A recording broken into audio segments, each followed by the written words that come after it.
ക്രൂശിക്കപ്പെട്ട ക്രിസ്തുവിനെ പ്രസംഗിക്കുന്നു. ദൈവത്തിന് സ്തോത്രം. വിശുദ്ധനും സത്യവാനും ദാവീദിൻ്റെ താക്കോലുള്ളവനുമായി ആരും അടയ്ക്കാതവണ്ണം തുറക്കുകയും ആരും തുറക്കാതവണ്ണം അടയ്ക്കുകയും ചെയ്യുന്നവനിൽ ചെയ്യുന്നു. ആ വാക്കുകളുടെ ഗാംഭീര്യം ശ്രദ്ധിച്ചു നോക്കൂ. ആരും തുറക്കാതവണ്ണം അടയ്ക്കും. യേശുവിനല്ലാതെ ഈ വാതിലടയ്ക്കാൻ അവകാശമില്ല. ആരും അടയ്ക്കാതവണ്ണം തുറക്കും. ആർക്കും അടയ്ക്കാൻ അവകാശമില്ല. തുറക്കാനും അടയ്ക്കാനും, സ്വർഗ്ഗത്തിൻ്റെ വാതിൽ തുറക്കാനും അടയ്ക്കാനും യേശു ക്രിസ്തുവിന് മാത്രമേ അധികാരമുള്ളൂ. ദൈവത്തിന് സ്തോത്രം. പ്രിയപ്പെട്ടവരെ, നോഹ പെട്ടകം പണിതു. പെട്ടകത്തിന് ഒരു വാതിലുണ്ടായിരുന്നു, ഒറ്റയ്ക്കൊരു വാതിൽ മാത്രം. നടുവിലത്തെ തട്ടിലാണ് വാതിൽ. പിതാവ്, പുത്രൻ, പരിശുദ്ധാത്മാവ്, പരിശുദ്ധാത്മാവ്, പുത്രൻ, പിതാവ്. നടുവിലത്തെ തട്ടിലാണ് വാതിൽ. ഭർത്താവായ യേശു ക്രിസ്തുവാണ് ഞാൻ വാതിലാകുമെന്ന് പറഞ്ഞത്. ക്രിസ്തുവാണ് വാതിൽ. പുത്രൻ വരാനാണ് വാതിൽ. ദൈവത്തിന് സ്തോത്രം. മുകളിലത്തെ തട്ടിലെ ഒരു കിളിവാതിലുണ്ട്, ചെറിയ ജനല. ആ ജനലിൽ അതിൽ കൂടിയാണ് നോഹ പ്രാവിനെ ആ ജനലിൽ കൂടി പറത്തി വിട്ടു. ആ മുകളിലത്തെ തട്ട് പരിശുദ്ധാത്മാവിൻ്റെ പ്രതീകമാണ്. പിതാവ്, പുത്രൻ, പരിശുദ്ധാത്മാവ്. ഈ പുത്രൻ തമ്പുരാനാണ് വാതിൽ. ദൈവത്തിന് സ്തോത്രം. കർത്താവായ യേശു ക്രിസ്തുവാണ് വാതിൽ. ആ വാതിൽ 2000-ലേറെ വർഷം മുൻപ് ഗോകുൽത്തായിലെ കുരിശിൽ വെച്ച് ആ വാതിൽ കുത്തി തുറക്കപ്പെട്ടു. ദൈവത്തിന് സ്തോത്രം. ആ വാതിൽ തുറന്നു. കർത്താവ് തുറക്കുവാൻ വിട്ടുകൊടുത്തു. മനുഷ്യൻ എന്തും ചെയ്യാൻ തന്നെ ഏൽപ്പിച്ചു കൊടുത്തു. എന്തും ചെയ്യാൻ വിട്ടുകൊടുത്തു. ദൈവത്തിന് സ്തോത്രം. അത് കർത്താവിൻ്റെ സമർപ്പണമായിരുന്നു. യേശു ക്രിസ്തുവിൻ്റെ സമർപ്പണമായിരുന്നു. എന്തും ചെയ്തുകൊള്ളട്ടെ, പിശാച് എന്തും ചെയ്തു കൊള്ളട്ടെ. കാരണം ഞാനിതെല്ലാം ഏൽക്കേണ്ടവനാണ്. കാരണം ഞാൻ മനുഷ്യരുടെ പാപം ഞാൻ വഹിക്കുന്നു. മനുഷ്യരുടെ പാപം ഞാൻ വഹിക്കുന്നതുകൊണ്ട് ഇതെല്ലാം ഞാൻ ഏറ്റേ മതിയാവൂ. ഞാൻ സഹിച്ചേ മതിയാവൂ. ഇത് എൻ്റെ ദീനം. എൻ്റെ ഈ കൂടാരത്തിൻ്റെ തിരശ്ശീല നിൽക്കാൻ എനിക്ക് ആരുമില്ല. എന്നെ സഹായിക്കാൻ എനിക്ക് ആരുമില്ല. യെരമ്യാ പ്രവാചകൻ പറയും, യെരമ്യാ പ്രവാചകൻ്റെ പുസ്തകം നോക്കൂ, എൻ്റെ കൂടാരം നിൽക്കുവാൻ, എൻ്റെ തിരശ്ശീല നിൽക്കുവാൻ എനിക്ക് ആരുമില്ല. അത് എൻ്റെ ദീനം ഞാൻ സഹിച്ചേ മതിയാവൂ. ദൈവത്തിന് സ്തോത്രം. യെരമ്യാ പ്രവാചകന്റെ പുസ്തകം. എന്റെ പരിക്ക് നിമിത്തം എനിക്ക് അയ്യോ കഷ്ടം. പറയുകയാണ്, എൻ്റെ പരിക്ക് നിമിത്തം എനിക്ക് അയ്യോ കഷ്ടം. എന്റെ മുറിവ് വ്യസനകരമാകുന്നു. എൻ്റെ മുറിവ് വ്യസനകരമാകുന്നു. എങ്കിലും അത് എൻ്റെ ദീനം, ഞാനത് സഹിച്ചേ മതിയാവൂ എന്ന് പറഞ്ഞു. ഞാനത് സഹിച്ചേ മതിയാവൂ എന്ന് പറഞ്ഞു. സ്തോത്രം. എൻ്റെ പരിക്ക് നിമിത്തം എനിക്ക് അയ്യോ കഷ്ടം. എൻ്റെ മുറിവ് വ്യസനകരമാകുന്നു. എങ്കിലും എൻ്റെ ദീനം, അത് ഞാൻ സഹിച്ചേ മതിയാവൂ എന്ന് പറഞ്ഞു. എൻ്റെ കൂടാരം കവർച്ചയായി പോയിരിക്കുന്നു. എൻ്റെ കൂടാരം കവർച്ചയായി, ശത്രു അപഹരിച്ചുകൊണ്ട് പോയിരിക്കുന്നു. എൻ്റെ കൂടാരം കവർച്ചയായി പോയിരിക്കുന്നു. എൻ്റെ കയറ് ഒക്കെയും അറ്റിയിരിക്കുന്നു. എനിക്കുണ്ടായിരുന്ന മനുഷ്യരോടുള്ളതായ ബന്ധത്തിൻ്റെ കയർ അറ്റുപോയിരിക്കുന്നു. എൻ്റെ മക്കൾ എന്നെ വിട്ടുപോയി. എനിക്ക് മക്കൾ ഉണ്ടായിരുന്നു, പക്ഷെ മക്കളെല്ലാം എന്നെ വിട്ടുപോയി. അവർ ഇല്ലാതെയായിരിക്കുന്നു. ഇനി എൻ്റെ കൂടാരം അടിപ്പാനും തിരശ്ശീല നിവർക്കുവാനും ആരുമില്ല. ഇനി എൻ്റെ കൂടാരം അരിപ്പാൻ എനിക്ക് ആരുമില്ല. കൂടാരത്തിൻ്റെ തിരശ്ശീല നിവർക്കുവാൻ എനിക്ക് ആരുമില്ല. എല്ലാവരും എന്നെ വിട്ടുപോയി. എൻ്റെ മക്കൾ എന്നെ വിട്ടുപോയി. സ്വർഗത്തിലെ ദൈവത്തിൻ്റെ കരച്ചിലാണ്. എനിക്ക് മക്കളുണ്ട്, എന്നോട് കൂറുള്ള മക്കളുണ്ടായിരുന്നു, പക്ഷേ എല്ലാവരും എന്നെ വിട്ടുപോയി. എൻ്റെ കൂടാരം അടിക്കാൻ എനിക്ക് ആരുമില്ല. എൻ്റെ കൂടാരം കവർച്ചയായിപ്പോയി. ശത്രുക്കൾ വന്ന് വഞ്ചിച്ചത് എടുത്തുകൊണ്ട് പോയി, കവർച്ചയായിപ്പോയി. എന്താണ് ഇതിൻ്റെയൊക്കെ അർത്ഥം? ദൈവത്തിന് സ്തോത്രം. ദൈവത്തിൻ്റെ വേദനയാണ് ഇത്. കേൾക്കുമ്പോൾ നിങ്ങൾ ദുഃഖിക്കുകയല്ല, നിരാശപ്പെടുകയല്ല വേണ്ടത്. നിങ്ങൾ ഇരുന്ന് മനസ്സിലാക്കണം, എൻ്റെ കർത്താവേ, ദൈവത്തിൻ്റെ കൂടാരമായിരുന്നല്ലോ ഞാൻ. ദൈവം താവളം അടിച്ചിരുന്നതായി കൂടാരമായിരുന്നല്ലോ ഞാൻ. ഒരു കാലത്ത് നിത്യനായ ദൈവനിൽ താവളമായി കൂടാരം അടിച്ചിരുന്നല്ലോ. അന്ന് ദൈവം താവളം അടിച്ചിരുന്ന കാലത്ത് ഈ കൂടാരത്തിൽ നിന്ന് സുഗന്ധധൂപം പൊങ്ങിക്കൊണ്ടിരുന്നല്ലോ. ഈ കൂടാരത്തിൽ നിന്ന് നിരന്തരം സുഗന്ധധൂപം പൊങ്ങിക്കൊണ്ടിരുന്നു. ഉയർന്നുകൊണ്ടിരിക്കുന്ന സുഗന്ധധൂപം സ്തുതിയായിരുന്നു. ഈ കൂടാരത്തിൽ നീ വസിച്ചിരുന്നു. നിരന്തര സ്തുതി നാവിന്മേലുണ്ടായിരുന്നു. എന്തൊരു സന്തോഷമായിരുന്നു ആ കാലങ്ങൾ. ജീവിതത്തിൽ പ്രാരബ്ധങ്ങളില്ലാത്തതുകൊണ്ടല്ല, ഭാരങ്ങളില്ലാത്തതുകൊണ്ടല്ല, പ്രശ്നങ്ങളില്ലാത്തതുകൊണ്ടല്ല, പക്ഷേ ഈ കൂടാരത്തിൽ സുഗന്ധധൂപം ഉയർന്നതായ നാളുകൾ, സ്തുതി ഇങ്ങനെ ഇടപെടാതെ പൊങ്ങിക്കൊണ്ടിരുന്ന നാളുകൾ. ദൈവത്തിന് സ്തോത്രം. എൻ്റെ സഹോദരങ്ങളെ, ജീവിതത്തിലുള്ളതായ സമാധാന സ്തുതിയാണ്. ദൈവത്തെ അടുത്ത് കിട്ടി സ്തുതിക്കുക, അതാണ് ഏറ്റവും വലിയ സമാധാനം. ദൈവത്തിൻ്റെ വിശുദ്ധ സ്തുതിയിൽ അങ്ങ് മതിമറന്നു പോകുക. നാം നമ്മെ തന്നെ മറന്നു പോകുക. സ്തുതിയുടെ ആ ധൂപം ഇങ്ങനെ ഉയർന്നുകൊണ്ടിരിക്കുന്നു. സുഗന്ധധൂപം, വിശുദ്ധ സ്തുതികൾ ഇങ്ങനെ സുഗന്ധധൂപം പോലെ ഉയർന്നുകൊണ്ടിരിക്കുന്നു. ദൈവം ഈ കൂടാരത്തിൽ താമസിച്ചിരുന്നു. ദൈവ കൂടാരത്തിൽ പള്ളി കൊണ്ടിരുന്നു. ദൈവ കൂടാരത്തിൽ വസിച്ചിരുന്നു. അല്ലേ? നിങ്ങൾക്കറിയാൻ പാടില്ലേ? ചിലർക്കെങ്കിലും അനുഭവം കാണില്ലേ? ഉടയമ്പുരാൻ ഈ ചെറിയ മനുഷ്യ കൂടാരത്തിൽ വസിച്ച കാലങ്ങൾ ഓർമ്മയില്ലേ നിങ്ങൾക്ക്? കർത്താവിന് സ്തോത്രം. ദൈവത്തിൻ്റെ വലിയ നാമം മഹത്വപ്പെടട്ടെ. നിരന്തരം ആനന്ദാനുഭൂതിയിൽ ലയിച്ച് മതിമറന്ന് ദൈവത്തെ സ്തുതിച്ച കാലങ്ങൾ. കർത്താവിന് സ്തോത്രം. ഇന്ന് കർത്താവ് നോക്കുമ്പോൾ എൻ്റെ കൂടാരം കവർച്ചയായിപ്പോയി, അന്യം കൊണ്ടുപോയി, ശത്രു തട്ടിക്കൊണ്ടുപോയി. ഈ കൂടാരം, മനുഷ്യൻ്റെ ഹൃദയമാകുന്ന കൂടാരം, ഞാൻ താവളമടിച്ചിരുന്നതായ കൂടാരം, ഇതാ പിശാച് അപഹരിച്ചു കൊണ്ടുപോയി, കവർച്ചക്കാരൻ കവർച്ച ചെയ്തുകൊണ്ട് പോയി. ഇന്ന് അത് എനിക്ക് നഷ്ടപ്പെട്ടു പോയി. മാത്രമല്ല, എൻ്റെ കൂടാരത്തിൽ ഞാൻ പാർപ്പിച്ചിരുന്നത് എൻ്റെ മക്കൾ എന്നെ വിട്ടുപോയി. എൻ്റെ കൂടാരം നിർക്കാൻ എനിക്ക് ആരുമില്ല, തിരശ്ശീല നിർക്കാൻ എനിക്ക് ആരുമില്ല. ഇത് ഞാനത് സഹിച്ചേ മതിയാവൂ. അത് എൻ്റെ ദീനം, എൻ്റെ ദീനം അതാണ്. ഞാനത് സഹിച്ചേ മതിയാവൂ. ദൈവത്തിന് സ്തോത്രം. സ്നേഹിതരെ, നിങ്ങൾക്ക് കാര്യങ്ങൾ മനസ്സിലാകുന്നുണ്ടോ? എല്ലാം മനസ്സിലായില്ലെങ്കിൽ ഒന്ന് നിങ്ങൾ മനസ്സിലാക്കൂ. ദൈവത്തിന് സ്തോത്രം. ജീവനുള്ള ദൈവം ഒരു സമയത്ത് നിങ്ങൾക്ക് വചനം തന്നു. വചനത്തിൽ നിങ്ങൾ ആനന്ദത്തിൽ ലയിച്ച സമയങ്ങളുണ്ട്. ഒരു സമയത്ത് ദൈവം നിങ്ങൾക്ക് അനുഭവങ്ങൾ തന്നു. അത് ലയിച്ചു പോയ സമയങ്ങളുണ്ട്. നിങ്ങൾ തന്നെ മറന്നുകൊണ്ട് ദൈവത്തെ ആരാധിച്ച സമയങ്ങളുണ്ട്. ഏത് പ്രശ്നം വന്നാലെന്ത്, ഒന്നും നിങ്ങൾ അലട്ടാത്ത സമയങ്ങളുണ്ടായിരുന്നു. ഏത് യാതന വന്നാലെന്ത്, ദുരിതം വന്നാലെന്ത്, കുടുംബത്തിൽ കലഹമുണ്ടായാലെന്ത്, ഭർത്താവിൻ്റെ അടിയേറ്റ് തകർന്നു പോയാലെന്ത്, ഭാര്യയെ ഒരു കരുണയില്ലാതെ ആ മനുഷ്യൻ ഉപദ്രവിച്ചാലെന്ത്, അപ്പോഴെല്ലാം ഒരു സമാധാനം ഉള്ളത്തിലുണ്ടായിരുന്നു. എന്തുകൊണ്ട്? ആ സമാധാനത്തിന് കാരണം കർത്താവ് അവിടെ ഉണ്ടായിരുന്നു. കൂടാരത്തിൽ യേശുക്രിസ്തു താവളം അടിച്ചിരുന്നു. ആ കൂടാരമാണ് കവർച്ചയായിപ്പോയത്. ദൈവത്തിന് സ്തോത്രം. ഒരു കാലത്ത് പാപം ചെയ്ത കാലങ്ങൾ, മദ്യത്തിനെ വിധേയപ്പെട്ടു പോയ കാലങ്ങൾ, കൊള്ളരുതാത്ത ജീവിതം നയിച്ചതായ കാലങ്ങൾ, പുറത്തു പറയാൻ അറയ്ക്കുന്ന ജീവിതം നയിച്ചതായ കാലങ്ങൾ, ഓരോന്നോർക്കുമ്പോൾ അന്നൊക്കെ ഈ കൂടാരം കവർച്ചയായി പോവുകയായിരുന്നു. ദൈവത്തിൻ്റെ കൂടാരം കവർച്ചയായിപ്പോയി. അതെൻ്റെ ദീനം, ഞാൻ സഹിച്ചേ മതിയാവൂ. സ്വർഗത്തിലെ അപ്പൻ പറയുകയാണ്, എൻ്റെ ദീനമാണ് മക്കളെ, ഞാൻ സഹിച്ചേ മതിയാവൂ, ഞാൻ സഹിക്കുന്നു. ദൈവത്തിന് സ്തോത്രം. ഇതാണ് യെശയ്യാ പ്രവാചകൻ പറയുന്നത്. യെശയ്യാ പ്രവാചകൻ്റെ പുസ്തകം 1-ാം അധ്യായം 2-ാം വാക്യം വായിക്കുമ്പോൾ കാണാം, ദൈവം വിളിക്കുകയാണ്.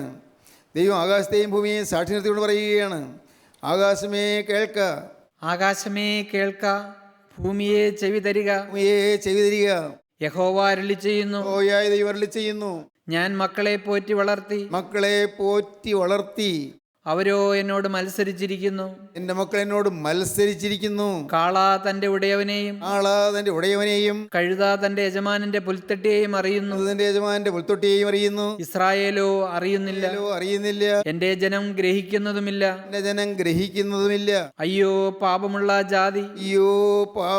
ജാതി, അകൃത്യഭാരം ചുമക്കുന്ന ജനം, ദുഷ്പ്രവർത്തിക്കാരുടെ സന്തതി, വഷളായി നടക്കുന്ന മക്കൾ, അവർ യഹോവയെ ഉപേക്ഷിച്ചു, ഇസ്രായേലിന്റെ പരിശുദ്ധനെ നിരസിച്ചു, പുറകോട്ട് മാറിക്കളഞ്ഞിരിക്കുന്നു. ഇനി നിങ്ങളെ അടിച്ചിട്ട് എന്ത്?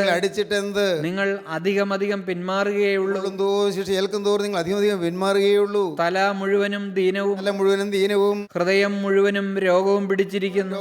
തലയിൽ ചിന്തകൾ, വിചാരങ്ങളെല്ലാം പാപം, ഹൃദയത്തിലെ ആഗ്രഹങ്ങൾ, മോഹങ്ങൾ എല്ലാം പാപം, തല മുഴുവനും ദീനവും ഹൃദയം മുഴുവൻ രോഗവും പിടിച്ചിരിക്കുന്നു. അടിതൊട്ട് മുടിവരെ ഒരു സുഖവുമില്ല. വിചാരത്തിലും വികാരത്തിലും പാവം, അടിതൊട്ട് മുടിവരെ ഒരു സുഖവുമില്ല. മുറിവും ചതവും പഴുത്ത വ്രണവും മാത്രമേ ഉള്ളൂ. അവയെ ഞെക്കി കഴുകിയിട്ടില്ല, വെച്ച് കെട്ടിയിട്ടില്ല, എണ്ണ പുരട്ടി ശമിപ്പിച്ചിട്ടുമില്ല. പോലുമില്ല. പ്രിയപ്പെട്ടവരെ, ജീവനുള്ള ദൈവം നമുക്ക് ചെയ്യേണ്ടതെല്ലാം ചെയ്തു തന്നു, എല്ലാം തന്നു. വലിയൊരു സമാധാനം നമുക്ക് തന്നു. ജീവൻ്റെ വചനം നമുക്ക് തന്നു. ജീവൻ്റെ വചനം കേൾക്കാനുള്ള അവസരങ്ങൾ നമുക്ക് തന്നു. ദൈവത്തിന് സ്തോത്രം. നമ്മുടെ പടിവാതിക്കൽ വചനം കൊണ്ടുവന്ന് തന്നു. നമ്മുടെ വീട്ടുമുറ്റത്ത് വചനം കൊണ്ടുവന്ന് തന്നു. ദൈവത്തിന് സ്തോത്രം. നമ്മൾ ഇന്നായിരിക്കുന്ന സാഹചര്യത്തിൽ വചനം കൊണ്ടുവന്ന് തന്നു. വചനത്തിന് അരിയിലേക്ക് നമ്മെ കൂട്ടിക്കൊണ്ടുവന്നു. വചനം നിരന്തരം കേട്ടുകൊണ്ടിരുന്നു. കർത്താവിന് സ്തോത്രം. ദൈവം വാദിച്ചു കൊണ്ടിരുന്നു. ഇതിനായ ദൈവം മനുഷ്യന് മുമ്പിൽ നിന്ന് പ്ലീഡ് ചെയ്തുകൊണ്ടിരുന്നു, വാദിച്ചു കൊണ്ടിരുന്നു. ദൈവത്തിന് സ്തോത്രം. വരുവീൻ, നമുക്ക് മുമ്പിൽ വാദിക്കാവുന്ന യഹോവ അരുളി ചെയ്യുന്നു. വരുവീൻ, നമുക്ക് മുമ്പിൽ വാദിക്കാവുന്ന അധ്യായത്തിൽ തന്നെയുണ്ട്. വരുവീൻ, നമുക്ക് മുമ്പിൽ വാദിക്കാവുന്ന യഹോവ അരുളി ചെയ്യുന്നു. വരുവീൻ, നമുക്ക് തമ്മിൽ വാദിക്കാമെന്ന് യഹോവ അരുളി ചെയ്യുന്നു. നമുക്ക് മുമ്പിൽ വാദിക്കാവുന്ന യഹോവ അരുളി ചെയ്യുന്നു. നിങ്ങളുടെ പാപങ്ങൾ കടും ചുവപ്പായിരുന്നാലും ഹിമം പോലെ വെളുക്കും. രക്താംബരം പോലെ ചുവപ്പായിരുന്നാലും, രക്തം പുരണ്ട വസ്ത്രം പോലെ ചുവപ്പായിരുന്നാലും, പഞ്ഞി പോലെ ആയിത്തീരും. നിങ്ങൾ മനസ്സ് വെച്ച് കേട്ട് അനുസരിക്കുന്നുവെങ്കിൽ, നിങ്ങളിത് മനസ്സ് വെച്ച് കേട്ട് അനുസരിക്കുന്നുവെങ്കിൽ, ദേശത്തിലെ നന്മ അനുഭവിക്കും. ദേശത്തിലെ നന്മ അനുഭവിക്കും. മറുത്ത് മത്സരിക്കുന്നുവെങ്കിലോ കേട്ടിട്ടും പിന്നെയും മറുത്ത് മത്സരിക്കുകയാണോ എങ്കിൽ നിങ്ങൾ വാളിനിരയായിത്തീരും. വാളിൻ്റെയായിത്തീരും. ദൈവത്തിന് സ്തോത്രം. പ്രിയപ്പെട്ടവരെ, ദൈവത്തിൻ്റെ കൂടാരമാകുന്ന ഈ മനുഷ്യൻ ഇന്ന് ഈ കൂടാരത്തെ അശുദ്ധമാക്കിയിരിക്കുന്നു.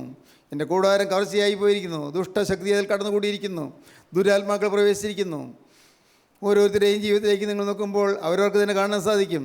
കോപം വന്നത് എങ്ങനെയാണ്? ദുരാത്മാക്കളൊന്ന് ഹിംസിച്ചതാണ് നിങ്ങളെ ദുരാത്മാക്കൾ പിടിച്ചടക്കിയതാണ് കോപം. ഇന്ന് കോപത്തിൽ രക്ഷയുള്ളവരാരെല്ലാം ഉണ്ട്? കോപം വരാതെ വണ്ണം ജീവിതത്തിൽ ഒരു മാറ്റം വന്നവരാരെല്ലാം ഉണ്ട്? കുറേ ദിവസം പിടിച്ചു നിന്ന് കാണും, പക്ഷേ ഒരു സമയത്ത് അറിയാതെ പൊട്ടിപ്പുറപ്പെടും. കോപം, അതിൻ്റെ കൂടെയാണ് നിരാശ വരുന്നത്, അതിൻ്റെ കൂടെയാണ് മടുപ്പ് വരുന്നത്. കോപവും നിരാശയും അത് ജീവിതത്തെ ഇങ്ങനെ കാർന്നു നിന്നുകൊണ്ടിരിക്കുകയാണ്. നമ്മൾ അനേകം പേരും കോപത്തിൻ്റെ അടിമകളാണ്. പ്രിയപ്പെട്ടവരെ, നിങ്ങളുടെ കുടുംബജീവിതം ഭദ്രമാകണമെങ്കിൽ കോപത്തോട് വിട പറയുക, കോപം വിട്ടുകളയുക.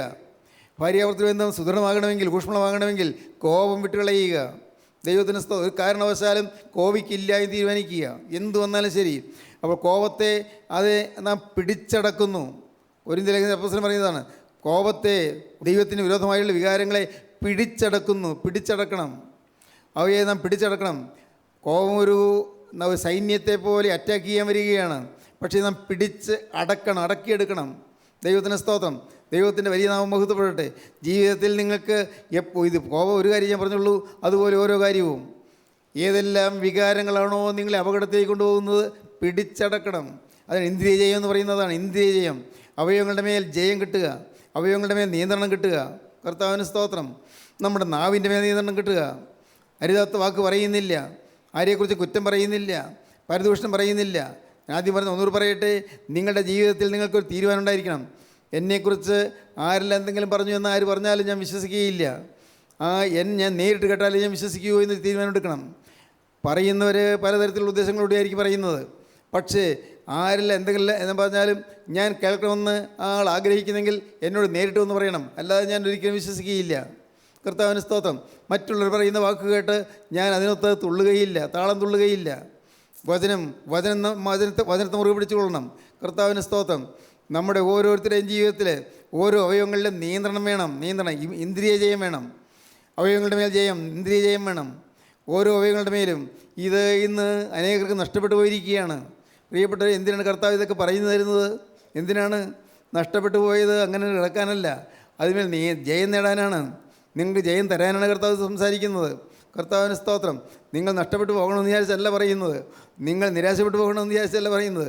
നിങ്ങളിതെല്ലാം കേൾക്കുമ്പോൾ പ്രത്യാശയോടെ കർത്താവിലേക്ക് അടുത്തു വരാൻ വേണ്ടിയാണ്. കർത്താവിൻ്റെ സ്നേഹത്തിലേക്ക് അടുത്തു വരിക. ദൈവത്തിന് സ്തോത്രം. കർത്താവിൻ്റെ കൃപയിലേക്ക് അടുത്തു വരിക. കർത്താവിൻ്റെ വാത്സല്യത്തിലേക്ക് അടുത്തു വരിക. ആ വാത്സല്യം നുകർന്നതായ നാളുകൾ, വാത്സല്യം അനുഭവിച്ചതായ നാളുകൾ, ദൈവത്തെ സ്തുതിച്ചതായ നാളുകൾ, പെട്ടകത്തിലെ ആ മോലത്തെ തട്ടിലെ ജനൽ കൂടി പ്രാവിനെ പറത്തി വിട്ടു. ദൈവത്തിന് സ്തോത്രം. പ്രാവ് വന്നും പോയി വരുന്നു. ദൈവത്തിന് സ്തോത്രം. വന്നും പോയി വരുന്നു. പ്രാവ് ഒരിക്കൽ പറന്നുപോയി. പ്രാവ് പറന്നുപോയിട്ട് പ്രാവ് തിരികെ വരുന്നു. നോഹ കൈ നീട്ടി പ്രാവിനെ പിടിച്ചകത്താക്കി. പിന്നെ 7 ദിവസം കഴിഞ്ഞ് പിന്നെയും പ്രാവിനെ പുറത്തു വിട്ടു. പ്രാവശ്യം പ്രാവ് വന്നപ്പോൾ പ്രാവിൻ്റെ കൊക്കിൽ ഒരു പച്ച ഒലിവില. നോക്കി മനസ്സിലായി, വെള്ളം കുറഞ്ഞു തുടങ്ങി, പ്രളയജലം കുറഞ്ഞു തുടങ്ങി, ഒരു പച്ച ഒലിവില. അപ്പോൾ ഒലിവ മരങ്ങളുടെ ഇലത്തലപ്പുകളെല്ലാം വെള്ളം കുറഞ്ഞതുകൊണ്ട് പുറത്ത് കാണാറായി. പ്രതീക്ഷയായി, വെള്ളം താമസിയാതെ കുറയും. നോഹ 3-ാം പ്രാവശ്യം പ്രാവിനെ പറത്തിവിട്ടു. അപ്പോൾ ഈ പ്രാവശ്യം പ്രാവ് മടങ്ങി വന്നില്ല. കാരണം അതിന് ഇരിക്കാൻ ഇടം കിട്ടി. കർത്താവിന് സ്തോത്രം. എന്താ നിങ്ങൾക്ക് മനസ്സിലായോ? ഇതിൻ്റെ അർത്ഥം മനസ്സിലായോ? നീ ജീവനുള്ള ദൈവം ഇന്നും ഈ പരിശുദ്ധാത്മാവാകുന്ന പ്രാവിനെ നിങ്ങളുടെ നേരെ പറത്തി വിടുകയാണ്. സ്വർഗീയ പെട്ടകത്തിൽ നിന്ന് ഒരു പ്രാവിനെ നിങ്ങളുടെ നേരെ പറപ്പിച്ച് വിടുകയാണ്. ആ പ്രാവ് വന്നിട്ട് പ്രാവിനെ ഇരിക്കാനിടമില്ലാത്തതുകൊണ്ട് പ്രാവ് തിരികെ പറന്നു പോകുന്നു. പരിശുദ്ധാത്മാവിനെ നിങ്ങളുടെ നേരെ അയക്കുകയാണ്. പരിശുദ്ധാത്മാവിന് ഇരിക്കാൻ ഇടം കിട്ടുന്നില്ല. പരിശുദ്ധാത്മാവിന് ഇടം കിട്ടാത്തതുകൊണ്ട് ആ പ്രാവ് തിരികെ പോകുന്നു. എന്നാൽ പിന്നെയും വീണ്ടും ദൈവം നിരാശപ്പെടുകയല്ല, ദൈവം തളരുകയല്ല. ദൈവം പിന്നെയും പ്രാവിനെ പറത്തി വിടുന്നു. എന്തിന്? ഈ പരിശുദ്ധാത്മാവിനെ പറഞ്ഞു വിടുന്നു. ഇടം കിട്ടുമോ എന്നറിയാൻ. ഇവിടെ വീണ്ടും വന്നു. ഈ പ്രാവശ്യം ഒരു പച്ച ഒലിവില കൊത്തിക്കൊണ്ടുവരുന്നു. എന്താണ് ഇതിൻ്റെ അർത്ഥം? മാനസാന്തരപ്പെടുന്നതിൻ്റെ ലക്ഷണം കാണുന്നുണ്ട്. മാനസാന്തരപ്പെടുന്നതിൻ്റെ ഒരു പ്രത്യേകത കാണുന്നുണ്ട്. മാനസാന്തരപ്പെട്ടിട്ടില്ല എങ്കിലും വചനത്തോട് താല്പര്യം കാണുന്നുണ്ട്, വചനത്തോടൊരു അടുപ്പം കാണുന്നുണ്ട്. കൊള്ളാം, നന്നായി, ഇത് താമസിയാതെ മാനസാന്തരപ്പെട്ടുകൊള്ളും, താമസിയാതെ രക്ഷയുടെ പെട്ടകത്തിലെ ആ പ്രളയജലം തീർന്നു പോയിക്കൊള്ളും. ദൈവത്തിന് സ്തോത്രം. എന്തുണ്ടായി? 3-ാം പ്രാവശ്യം ഈ പ്രാവ് തിരികെ വന്നില്ല. പ്രാവിനിരിക്കാനിടം കിട്ടി. ഈ മനുഷ്യൻ്റെ തലമേൽ പ്രാവിനിരിക്കാനിടം കിട്ടി. ദൈവത്തിന് സ്തോത്രം. എൻ്റെ ബഹുമാന്യ സഹോദരങ്ങളെ, ഇന്ന് നിങ്ങൾ ഈ വാക്കുകളെ കേൾക്കുമ്പോൾ നിങ്ങൾ പറയണം, കർത്താവേ, സ്വർഗത്തിൻ്റെ മാടപ്രാവ് എൻ്റെ തലമേൽ വന്ന് പൊരിഞ്ഞിരിക്കണമേ. സ്വർഗത്തിൻ്റെ പ്രാവാകുന്ന പരിശുദ്ധാത്മാവ് ഈ പാവിയായ മനുഷ്യ തലമേൽ വന്നിരിക്കണമേ. സ്വർഗത്തിൻ്റെ അനുഗ്രഹീത പക്ഷിയാകുന്ന പ്രാവ്, നിത്യനായ പരിശുദ്ധാത്മാവാകുന്ന ദൈവം ഇന്ന് എൻ്റെ തലമേലിറങ്ങി ആവസിക്കണമേ. ദൈവത്തിന് സ്തോത്രം. പ്രിയപ്പെട്ടവരെ, നിങ്ങളുടെ ജീവിതത്തിൽ നിങ്ങൾ വാസ്തവമായി പ്രാർത്ഥിക്കുന്നവരാണെങ്കിൽ പ്രാവിൻ്റെ ചെറിയ ശബ്ദം നിങ്ങൾക്ക് കേൾക്കാം. കർത്താവിന് സ്തോത്രം. വാസ്തവമായി അനുഭവിക്കുന്നവരാണെങ്കിൽ പ്രാവിൻ്റെ കുറുകളുടെ ശബ്ദം നിങ്ങൾക്ക് കേൾക്കാം. കർത്താവിന് സ്തോത്രം. നിങ്ങൾ സ്തുതിച്ച് മതിമറന്ന് ദൈവത്തെ ആരാധിക്കുന്ന സമയത്ത്, നിങ്ങൾ ദൈവത്തെ സ്തുതിക്കുന്ന സമയത്ത് കർത്താവിന് സ്തോത്രം, ഈ പ്രാവിൻ്റെ ചെറുകിട ശബ്ദം നിങ്ങൾക്ക് കേൾക്കാം. സ്വർഗീയ പ്രാവിൻ്റെ വരവിൻ്റെ മുമ്പുള്ളതായ ചെറുകിട ശബ്ദം കേട്ടുകൊണ്ട് നിങ്ങൾക്ക് ദൈവത്തെ സ്തുതിക്കാൻ സാധിക്കും. കർത്താവിന് സ്തോത്രം. ഈ പ്രാവിനിരിക്കാൻ ഇടം കിട്ടുകയാണ്. ഇന്ന് ഈ സമയത്ത് നിങ്ങൾ ചിന്തിക്കൂ, സ്വർഗീയ പ്രാവ് എത്രയോ വട്ടം എൻ്റെ മേൽ പറന്നു വന്നു. എൻ്റെ അകത്ത് കയറിയിരിക്കാൻ ഈ പ്രാവ് എത്രത്തോളം ആഗ്രഹിച്ചു. അകത്തെ പ്രളയജലം കുറഞ്ഞുവോ? അകത്തെ ശിക്ഷാവിധി കുറഞ്ഞുവോ? അകത്തെ ശിക്ഷാവിധി താണു തുടങ്ങിയോ? ഈ ശിക്ഷാവിധി തീരാൻ പോകുന്നുണ്ടോ? ഇങ്ങനെ നോക്കിക്കൊണ്ട് പ്രാവ് പിന്നെയും വന്നുകൊണ്ടിരുന്നു. ഇത്രയും കാലങ്ങളായി ഓരോ പ്രാവശ്യവും ഈ പ്രാവ് പറന്നു വന്നുകൊണ്ടിരുന്നപ്പോൾ ദൈവത്തിന് സ്തോത്രം. ഇതിൻ്റെ പ്രിയപ്പെട്ടവരെ, എത്രയോ പ്രാവശ്യം പ്രാവിനിടം കിട്ടാതെ പ്രാവ് തിരികെ പറന്നുപോയി. എത്രയോ പ്രാവശ്യങ്ങൾ. ദൈവത്തിന് സ്തോത്രം. എൻ്റെ ദൈവത്തിൻ്റെ വലിയ നാമം മഹത്വപ്പെടട്ടെ. ദൈവത്തിന് സ്തോത്രം. ദൈവത്തിന് സ്തോത്രം. സഹോദരങ്ങളെ, ഞാൻ ഇന്ന് സമാധാനത്തോടെ നിങ്ങൾ പറയട്ടെ, നമ്മുടെ കൂട്ടായ്മയിലിരുന്ന അനേകം പേര് ഈ പ്രാവിനെ മാനിക്കുന്നവരുണ്ട്, ഈ പ്രാവിനെ ആദരിക്കുന്നവരുണ്ട്, ഈ പ്രാവിന് ഇടം കൊടുക്കുന്നവരുണ്ട്. പ്രാവ് പറന്നു വരുമ്പോൾ വിനയത്തോടെ പ്രാവിനെ സ്വീകരിച്ച് തലമേൽ ഏറ്റുന്നവരുണ്ട്. ഹല്ലേലൂയ. ദൈവത്തിന് സ്തോത്രം. ഈ പ്രാവിനെ തലമേലേറ്റി ദൈവത്തെ സ്തുതിക്കുന്നവരുണ്ട്. സ്വർഗീയ പ്രാവിനെ കിട്ടിയതുണ്ട്, സ്വർഗീയ പ്രാവിൻ്റെ സാന്നിധ്യം കിട്ടിയതുകൊണ്ട്, സ്വർഗീയ പ്രാവിൻ്റെ ആ ചെറുകിട ശബ്ദം കേട്ടതുകൊണ്ട്, അതുകൊണ്ട് ആനന്ദത്തിൽ ആറാടി ദൈവത്തെ മതിമറന്ന് സ്തുതിക്കുന്നവരുണ്ട്. കർത്താവിന് സ്തോത്രം. പ്രിയപ്പെട്ടവരെ, നിങ്ങൾ ഭാഗ്യശാലികളാണ്. നിങ്ങൾ ദൈവത്തിൻ്റെ ആത്മാവിൻ്റെ വരപ്രസാദം ലഭിച്ചവരാണ്. നിങ്ങൾക്ക് വചനം കിട്ടിയവരാണ്. വചനത്തിൻ്റെ പൊരുൾ കർത്താവ് തിരിച്ചു തന്നതാണ്. അനുഗ്രഹീതമായ അനുഭവത്തിലേക്ക് കർത്താവ് നിങ്ങൾ നയിച്ചുകൊണ്ട് വരുന്നവരാണ്. നിങ്ങൾ തെന്നിപ്പോകരുത്, നിങ്ങൾ വഴുതിപ്പോകരുത്. നിങ്ങൾക്കറിയാമോ, ഒരു വലിയ പരമസത്യം പറഞ്ഞു തരാം. പിശാചിന് ദൈവമക്കളെക്കുറിച്ച് അസൂയയാണ്. ദൈവമക്കളെക്കുറിച്ച് അസൂയ. എന്താണ്? ഇവർക്ക് എന്തൊരു സമ്പത്താണ് കിട്ടിയിരിക്കുന്നത്. ഭൂമിയിലെ സമ്പത്തല്ല, ഇവർക്ക് കിട്ടിയ നിത്യസമ്പത്ത്, ലോകത്തിൽ ഒരുതിനും ലഭിക്കാൻ പറ്റുന്നതിനേക്കാൾ അപ്പുറമായ സ്വർഗീയ സമ്പത്താണ് കിട്ടിയിരിക്കുന്നത്. പിശാച് നോക്കുമ്പോൾ അവൻ അസൂയ വരുന്നു. അവനെ ദൈവം വിയൻ മണ്ഡലത്തിൽ നിന്ന് ഈ ഭൂമിയിലേക്ക് ദൈവം തള്ളിക്കളഞ്ഞതാണ് പിശാചിനെ. ആ പിശാചിന് ദൈവത്തോടുള്ളതായ സമത്വം അവിടെ നിൽക്കണമെന്ന് അവൻ കൊതിച്ചു. ദൈവത്തിൻ്റെ സിംഹാസനത്തിന് മുമ്പേ അവന് സിംഹാസനം വയ്ക്കണമെന്ന് തീരുമാനിച്ചു. അങ്ങനെ അവൻ ദുഷ്ടനായിപ്പോയി, സാത്താനായിപ്പോയി. ആ സാത്താന് അതുകൊണ്ട് എന്നും ദൈവത്തോട് ശത്രുത്വം, ദൈവത്തിൻ്റെ മക്കളോട് ശത്രുത്വം. ദൈവത്തിൻ്റെ മക്കൾ ദൈവത്തിൻ്റെ സഹിതത്തിൽ കഴിയുന്നവന് സഹിക്കാൻ വയ്യ. ദൈവത്തിൻ്റെ മക്കൾ ദൈവത്തെ സ്തുതിക്കുന്നത് പിശാചിന് സഹിക്കാൻ വയ്യ. സാത്താൻ ഇങ്ങനെ ഉന്നം നോക്കിക്കൊണ്ടിരിക്കുകയാണ്. ഒരുത്തന് സമാധാനം കിട്ടുമ്പോൾ, ഒരുത്തന് അഭിവൃദ്ധി കിട്ടുമ്പോൾ, ഒരുത്തന് ആത്മീയമായ ഒരു സന്തോഷം കിട്ടുമ്പോൾ, അപ്പോൾ പിശാചുക്കൾക്ക് ദേഷ്യമാണ്, പിശാചുക്കൾക്ക് അമർഷമാണ്. ആ ആളോട് പിശാചുക്കൾക്ക് അസൂയയാണ്. അസൂയ അമർഷവും കോപവുമായി വരികയാണ്. എന്നിട്ട് പിശാചുക്കൾ അവനെ ആക്രമിക്കും. ദൈവത്തിന് സ്തോത്രം. എവിടെ ശാന്തതയുണ്ടോ, എവിടെ സമാധാനമുണ്ടോ, എവിടെ സ്വസ്ഥതയുണ്ടോ, അവിടെ ആക്രമിക്കാൻ പിശാച് ഓടി വരികയാണ്. സമാധാനമുള്ളൊരു കുടുംബജീവിതം തകർക്കണം, അതാണ് പിശാചിൻ്റെ ചിന്ത. സമാധാനമുള്ള ഒരു ഭാഗ്യജീവിതം അത് തകർത്ത് കളയണതാണ് പിശാചിൻ്റെ ചിന്ത. ദൈവത്തിന് സ്തോത്രം. ഇങ്ങനെ ദുരാത്മാക്കൾ വന്ന് പാവപ്പെട്ട ദൈവവേദനെ ആക്രമിക്കുന്നു. അങ്ങനെ നാം കാണുന്നത് ഈ പുസ്തകത്തിൽ, വെളിപ്പാട് പുസ്തകത്തിൽ സ്മർന്നാ സഭയ്ക്കുള്ള ദൂതിലും ഫിലഡൽഫിയ സഭയ്ക്കുള്ള ദൂതിലും കാണുന്നത് പിശാചുക്കളുടെ ആക്രമണം. സാത്താൻ നിങ്ങളെ ചിലരെ പരീക്ഷിക്കാൻ പോകുന്ന 10 ദിവസത്തേക്ക് നിങ്ങൾക്ക് ഉപദ്രവം ഉണ്ടാകും. സഹിപ്പാനുള്ളത് പേടിക്കേണ്ട, ഉപദ്രവം ഉണ്ടാകും. പിശാച് ഉപദ്രവിക്കും. ദൈവത്തിന് സ്തോത്രം. അവൻ അസൂയാലുവാണ്. ഇന്ന് ഇത് കേട്ടുകൊണ്ടിരിക്കുമ്പോൾ നിങ്ങൾ ചിന്തിക്കൂ, നിങ്ങളുടെ ജീവിതത്തിൽ പൈശാചികൻ്റെ ഉപദ്രവം വന്നിട്ടുണ്ടോ? പൈശാചിക ഉപദ്രവിക്കുന്ന നിങ്ങൾക്ക് മനസ്സാകുന്നുണ്ടോ? പാപം ചെയ്യിക്കുന്ന നിങ്ങൾ അറിയുന്നുണ്ടോ? നിങ്ങളെക്കൊണ്ട് പാപം നിർബന്ധിച്ച് ചെയ്യിക്കുന്നത് നിങ്ങൾ അറിയുന്നുണ്ടോ? നിങ്ങളെ വലിച്ചു കൊണ്ടുപോകുന്നത് നിങ്ങൾ അറിയുന്നുണ്ടോ? പാപം നിങ്ങളെ വശീകരിച്ചു കൊണ്ടുപോകുന്നത് പിന്നിൽ പിശാചാണ്. പ്രിയപ്പെട്ടവരെ, പിശാച് നിങ്ങളെ തെറ്റിലേക്ക് കൊണ്ടുപോവുകയാണ്, ചീത്ത കൂട്ടുകെട്ടിലേക്ക് കൊണ്ടുപോവുകയാണ്, മദ്യത്തിലേക്കും ചീട്ടുകളി സ്ഥലത്തേക്കും കൊള്ളാത്ത ചതുരംഗക്കളിയിലേക്കും ഗ്യാംബ്ലിങ് തുടങ്ങിയ അഴുക്കായ കാര്യങ്ങളിലേക്കും മയക്കുമരുന്ന്, ഡ്രഗ്സ് മുതലായ തെറ്റായ കാര്യങ്ങളിലേക്കും കഞ്ചാവിലേക്കും എല്ലാം പിശാച് നിങ്ങൾ വലിച്ചു കൊണ്ടുപോകാൻ തുടങ്ങുകയാണ്. ഇന്നത്തെ യുവതലമുറയെ പിശാച് ഇങ്ങനെ ഹിംസിക്കാൻ നോക്കുകയാണ്. യുവതലമുറ ദൈവത്തിൻ്റെ വചനം കേട്ട് രക്ഷപ്പെടേണ്ടതായി ഒരു കാലത്തിനെയും തേജസ്സിന് സുശേഷം പറയേണ്ടവരായ യുവാക്കന്മാരെ പിശാച് വലിച്ചു കൊണ്ടുപോകുന്നു. ദൈവത്തിന് സ്തോത്രം. ഒരു കാലത്ത് ജീവനുള്ള ദൈവത്തിൻ്റെ നാമത്തിൽ അനേകം ആളുകളുടെ മുമ്പിൽ സാക്ഷ്യം പറയേണ്ടതായ യുവജീവിതങ്ങളെ പിശാച് വലിച്ചു കൊണ്ടുപോയി നാശത്തിൽ തള്ളിയിടുന്നു. ഒരിക്കൽ എഴുന്നേൽക്കാതെ വണ്ണം അവരെ പാപത്തിൽ കെട്ടിയിടുന്നു. ദൈവത്തിന് സ്തോത്രം. പിശാചിന് വൈരാഗ്യമാണ്. എന്നാൽ നിങ്ങൾ കാര്യം ചെയ്യണം. കർത്താവേ, ഏതെല്ലാം തരത്തിൽ പിശാചിനെ ഉപദ്രവിക്കാൻ വന്നാലും എനിക്ക് കോട്ടയും എനിക്ക് പരിചയം എനിക്ക് പലകയും എനിക്ക് ദുർഗവുമായി എൻ്റെ ദൈവമുണ്ട്. ദൈവത്തിന് സ്തോത്രം. യഹോവ എൻ്റെ രക്ഷ, യഹോവ എൻ്റെ ജീവൻ്റെ ബലം, യഹോവ എൻ്റെ രക്ഷ, എൻ്റെ ശരണവുമാകുന്നു. യഹോവ എനിക്ക് ശരണശൈലമായ ദുർഗമാകുന്നു. ദൈവം എന്നോട് കൂടെയുണ്ട്. ഞാൻ ദൈവത്തിൻ്റെ നാമത്തിൽ ഞാൻ ജീവിക്കുന്നു. ഞാൻ എൻ്റെ സ്വന്തം നിലയിലല്ല, സ്വന്തം കഴിവിലല്ല, സ്വന്തം ശക്തിയിലല്ല, ദൈവത്തിൻ്റെ നാമത്തിൽ ഞാൻ ജീവിക്കുന്നു. ദൈവത്തിന് സ്തോത്രം. കർത്താവിന് സ്തോത്രം. പറയാം, നിങ്ങൾക്ക് ധൈര്യമായി പറയാം, പിശാചേ, നിനക്ക് എൻ്റെ മേൽ അവകാശമില്ല. ഞാൻ യേശുക്രിസ്തുവിൻ്റെ രക്തത്താൽ പൊതിയപ്പെട്ടിരിക്കുന്നവനാണ്. ഞാൻ ജീവിതത്തിൽ ഒരു കാലത്തും പാവം വരികയില്ല തീരുമാനം എടുത്തവനാണ്.